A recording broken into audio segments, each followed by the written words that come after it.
Hello dear student, কেমন আছো? I hope প্রত্যেকে শুধু ভালো নয়, ভীষণ ভালো আছো। স্ক্রিনের ওপর একটা কোশ্চেন দেখা যাচ্ছে। প্রথমে মন দিয়ে পড়বো, বুঝবো, তারপর অঙ্কটা করবো। ওকে, কি বলেছে দেখো।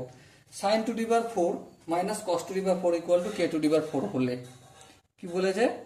Sine to the power 4 theta minus cos to the power 4 theta equal to k to the power 4 হলে কিসের মান বের করতে হবে? দেখো, বের করতে হবে sign square theta minus cos square theta সমান কত, এটা আমাকে বলতে হবে। চলো শুরু করে দিই ফটাফট করে। দেখো, সাইন টু দি পাওয়ার 4 মানে কি? সাইন স্কোয়ার থিটা পুরোটা whole square minus cos to the power 4 মানে কি?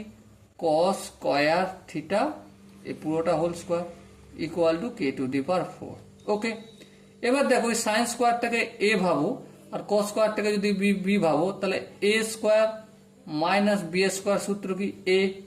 এ বলতে sine square theta plus B বলতে cos square theta. A plus B হলো ইন্টু এ মাইনাস বি।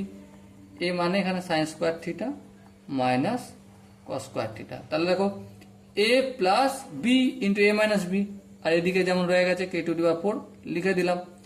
এবার দেখো এখানটা sine square theta plus cos square থিটার মান কত? 1।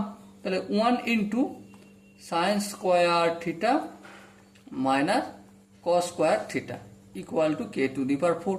তাহলে একের সঙ্গে যেটাই গুণ করবো সেটাই হয়ে যাবে। তাহলে কি হলো? Sine square theta minus cos square theta equal to k to the power 4। এবার ধ্যান দিয়ে প্রশ্নটা দেখো তো কি বলেছিল। Sine square theta minus cos square theta সমান কত জিজ্ঞাসা করেছিল। সো কি বের হলো আমার?